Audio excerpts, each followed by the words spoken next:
नमस्कार, जय हिंद। उम्मीद है आप जहां भी होंगे आबाद होंगे और जिंदाबाद होंगे। 16 अप्रैल को यूपीएससी 2023 का अंतिम परिणाम आ गया है और ऑब्वियसली 1016 बच्चों के घरों में मिठाइयाँ बंट रही होंगी और जिनका नहीं हुआ होगा वो मायूस होंगे। हर प्रतियोगी परीक्षा में यही होता है कि कुछ लोग सफल होते हैं और एक बड़ी संख्या में लोगों का नहीं होता है और मायूसी छाती है। लेकिन यही जीवन है और जीवन का ही नाम संघर्ष है। एज ए शिक्षक हमारा दायित्व है कि हम उस पेपर को एनालाइज करें, ट्रेंड को एनालाइज करें और आपको उन बारीकियों को बताएं जिससे कि जो बच्चे तैयारी कर रहे हैं वो और प्रभावी तरीके से अपनी स्ट्रैटेजी बनाकर काम कर सकें। तो थोड़ी सी जो ट्रेंड एनालिसिस है उसके बारे में मैं चर्चा करना चाहूँगा कि इस बार लगभग देखिए, हर साल की तरह इस बार भी 10 लाख से ऊपर के बच्चों ने फॉर्म भरा। 5 लाख से ज़्यादा बच्चे अपीयर हुए। लगभग 15,000 बच्चों ने प्रीलिम्स के लिए क्वालिफाई किया, थोड़ा सा कम। उसमें लगभग 3,000 बच्चे ने इंटरव्यू के लिए सेलेक्ट हुए। ये साइड में पूरा नंबर लिखा हुआ है। और अंतिम रूप से 1016 बच्चों का सिलेक्शन हुआ है, जिसमें 240 बच्चे रिजर्व्ड कैटेगरी के हैं। तो लगभग ये जो ट्रेंड है पिछले कई वर्षों से यही रहता है कि लगभग 5 लाख से ज़्यादा बच्चे अपीयर होते हैं, जिसमें अंततः 1,000 बच्चे सेलेक्ट हो रहे हैं अंतिम रूप से। इस बार के जो टॉपर हैं वो आदित्य श्रीवास्तव हैं। लेकिन सबसे ज़्यादा मैं इस बच्चे की कोई चर्चा नहीं कर रहा है जो कितना लकी बच्चा है, जिसका रैंक 1016 है, महेश कुमार। आप सोचिए कि एक नंबर भी अगर कम आ गया होता तो आज ये बच्चा सफल बच्चों की श्रेणी में नहीं होता। और ये जिसको कहते हैं ना कि नैरो स्केप, और जिस बच्चे का 1017 रैंक रहा होगा आज उसके घर मायूसी छाई होगी। तो यही जीवन है, कोई सफल होता है कोई विफल होता है। लेकिन मुझे इस बच्चे के बारे में बड़ी सोच के अच्छा लगता है कि यार सोचो कि इसको कितनी बड़ी रिलीफ मिली होगी। ऑब्वियसली ये बच्चा आगे इम्प्रूवमेंट देगा और अपना इम्प्रूव करेगा, लेकिन आज ये सफल लोगों की सूची में अंतिम पायदान पे है। मुझे लगता है कि ये अपने आप को सबसे लकी बच्चों में से एक काउंट कर रहा होगा, क्योंकि आदित्य श्रीवास्तव एक की जगह 2 रैंक भी हुए होते या 3 भी हुए होते या 10 भी रहे होते तो इनके आगे आने वाले करियर पे कोई फर्क नहीं पड़ता। लेकिन ये बच्चा अगर एक नंबर भी कम लाया होता तो आज शायद कहीं नहीं होता। इसके अलावा मैं चाहूँगा, ये बहुत छोटी छोटी बातें हैं। इस बार टोटल जो टॉपर्स हैं उसमें उन टॉपर में देखिए 15 बच्चे 25 में से मेल हैं और 10 फीमेल है। ये बड़ी अच्छी बात है कि मर्द और औरतों के बीच का जो गैप है, असमानता है, इतने उच्च पदों के लिए भी वो लगातार घटता जा रहा है। लेकिन यूपीएससी एक ऐसा परीक्षा है जिसको पता है कि इस पे सबकी नज़र होती है। ये विश्व का दूसरा या तीसरा सबसे टफ एग्जाम माना जाता है और इसमें क्वालिफाई करने वाले बच्चों पे पूरे देश की नज़र होती है। मेरे पिताजी तो किसान थे, पढ़े लिखे भी नहीं थे। वो हमेशा कहते थे कि भारत में 3 ही पद है, वो है पीएम, सीएम और डीएम, और बाकी सब तो रोजगार हैं। तो सोचिए कि पीएम, सीएम और डीएम, क्योंकि पीएम देश का मालिक होता है, जो सीएम है वो राज्य का मालिक है, और जो जिले का मालिक है उसको डीएम कहते हैं। तो ऑब्वियसली इसमें बहुत सारे बच्चे इसमें डीएम बनेंगे और उनको भी हमारी शुभकामनाएं। उम्मीद यही करते हैं कि वो देश का नाम रोशन करें। अगर इस पेज को एनालाइज करें तो जो टोटल सिलेक्शन हुआ है उनमें से कैटेगरी वाइज आप देख सकते हैं कि इसमें जो मेल हैं वो 664 हैं, फीमेल 352 हैं, जनरल के 347 बच्चे हैं, ईडब्ल्यूएस 115 हैं, ओबीसी 303 हैं, एससी 165 हैं और एसटी टोटल 86 हैं। तो इससे आपको ये पता चल सकता है कि आप किस कैटेगरी के हैं और आपके कैटेगरी में होने वालों की संख्या क्या है, जिससे कि आप भविष्य के पूर्वानुमान भी लगा सकते हैं और आपको ये भी समझ में आ जाएगा कि आपको कितने लोगों के साथ कॉम्पीट करना है। इसके अलावा अगर मैं एनालाइज करूं इस चीज़ को, तो ये सबसे महत्वपूर्ण चीज़ है जिसके बारे में मैं चर्चा करना चाहता हूं।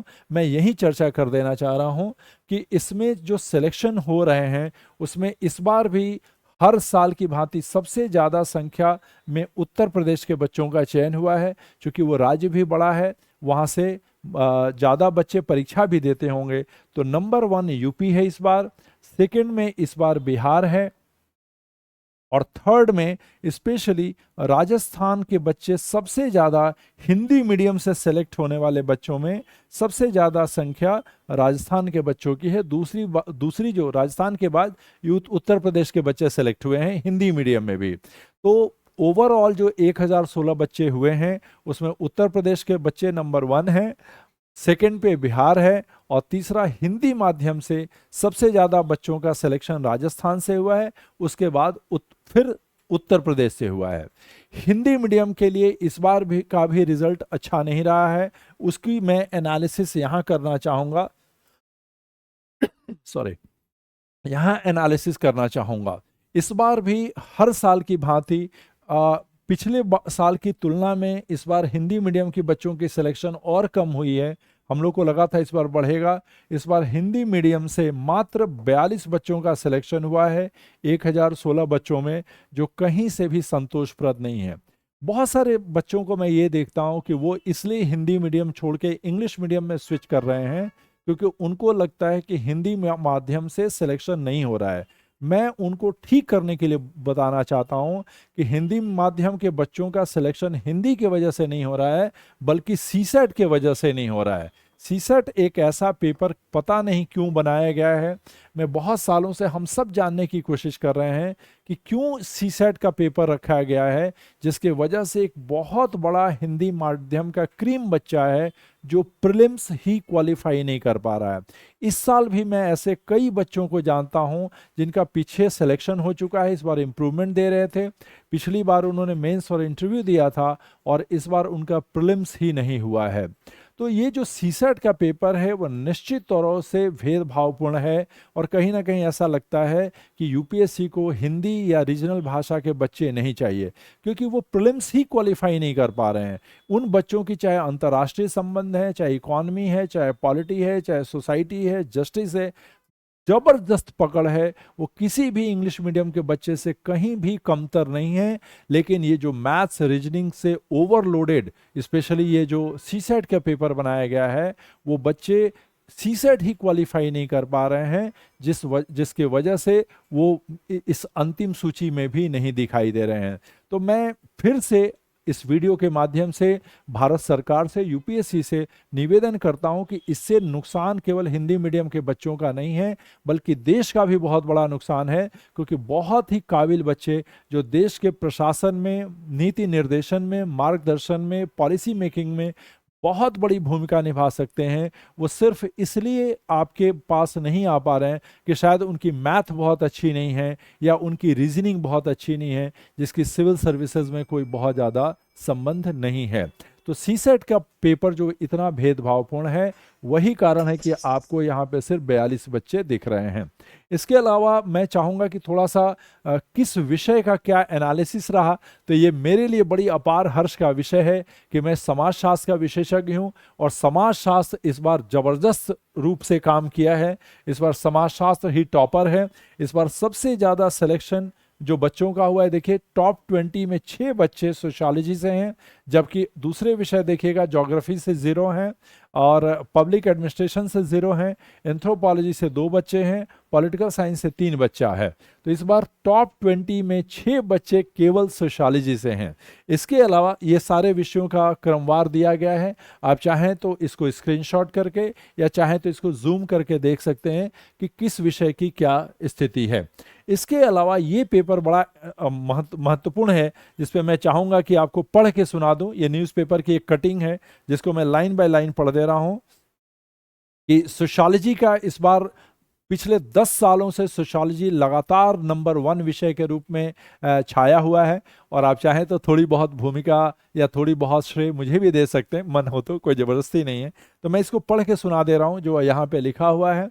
लिखा है, एक दिन पहले जारी हुए यूपीएससी सिविल सर्विसेज परीक्षा 2023 के रिजल्ट में एक दिलचस्प ट्रेंड पता चला है।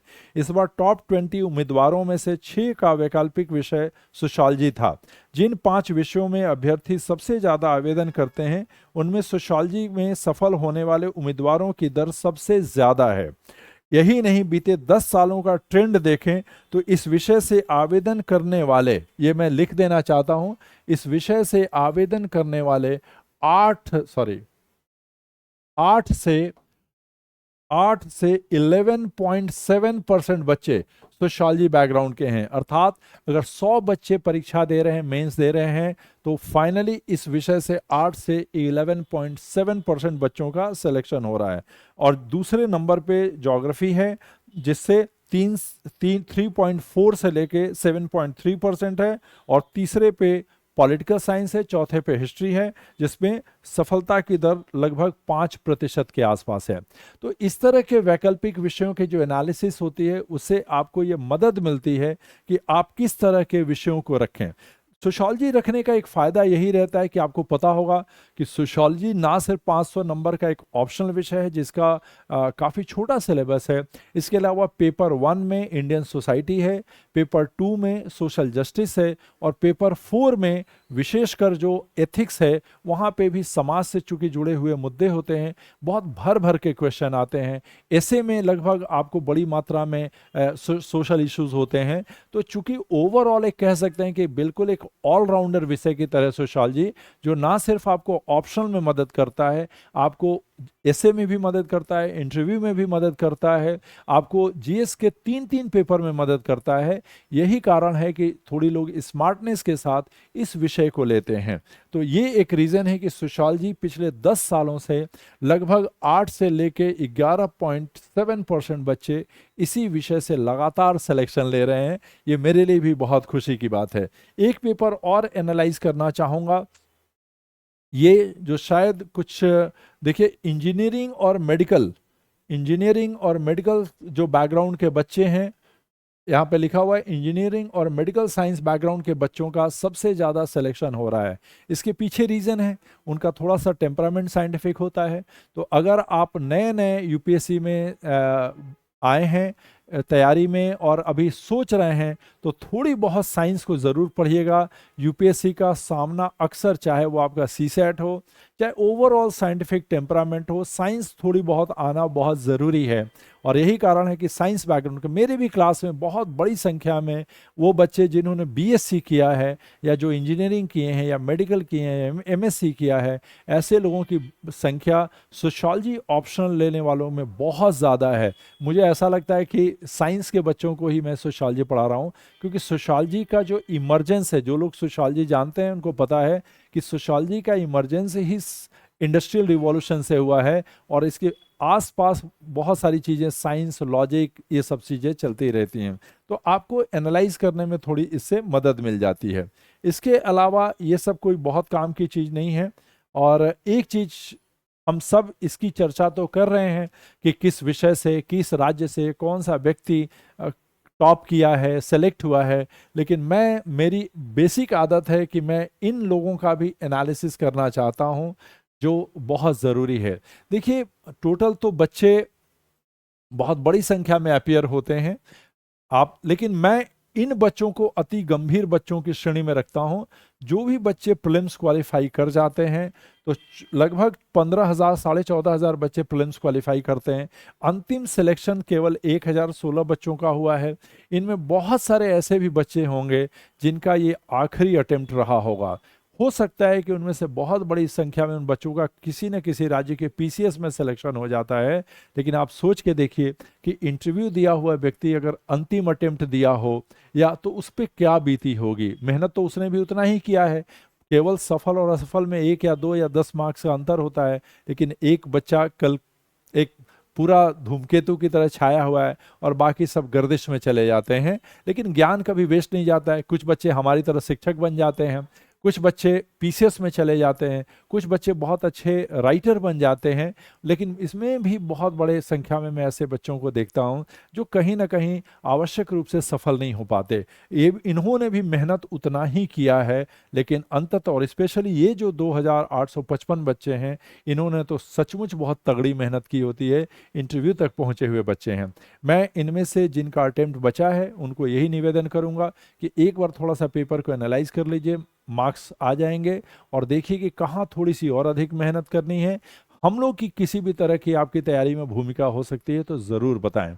हम लोग भी आपके साथ लगेंगे, निःशुल्क लगेंगे। आपको, आप यहाँ भी लिख सकते हैं, कहीं भी आपको मेरी ज़रूरत हो आप मुझे ज़रूर बताएं। इसके साथ ही मैं तैयारी करने वाले बच्चों से ये निवेदन करूंगा कि आप इस पेपर को, इस वीडियो को अच्छे से एनालाइज करिए। वैकल्पिक विषय इसलिए मत लीजिए कि इस टॉपर ने लिया था या उस कोचिंग ने कहा था। मैं बार बार कहता हूं कि मैं कोचिंग इंडस्ट्री का एक विभीषण हूं, जो आप कह सकते हैं कि मैं अपनी कोचिंग इंडस्ट्री की ही कमियों को बताता हूं। एक कोचिंग वाले के रूप में, एक कोचिंग के शिक्षक होने के नाते मैं आपको बहुत ईमानदारी से बताता हूं कि कोचिंग की भूमिका आपकी तैयारी में सिर्फ 10-20% है, इससे ज़्यादा नहीं है। यूपीएससी की तैयारी वही लोग करें जिनके पास कम से कम 3 साल का वक्त हो और जिनको 8-9 घंटे पढ़ने की हैबिट है।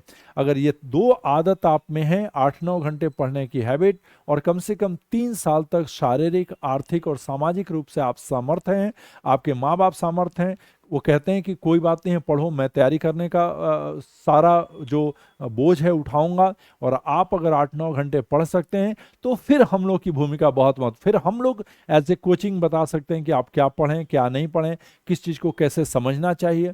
हमारी भूमिका एक मार्गदर्शक की रहती है, लेकिन ये मार्गदर्शन का लाभ वही उठा पाते हैं जो कम से कम 8-9 घंटे पढ़ने की क्षमता रखते हैं। आप इस वीडियो को एनालाइज करें, इस पे अपनी कोई राय है तो मुझे बताएं, और निश्चित तौर पे इसका लाभ उठाकर आने वाला जो अटेम्प्ट है उसकी तैयारी करें। बहुत बहुत शुक्रिया, आभार।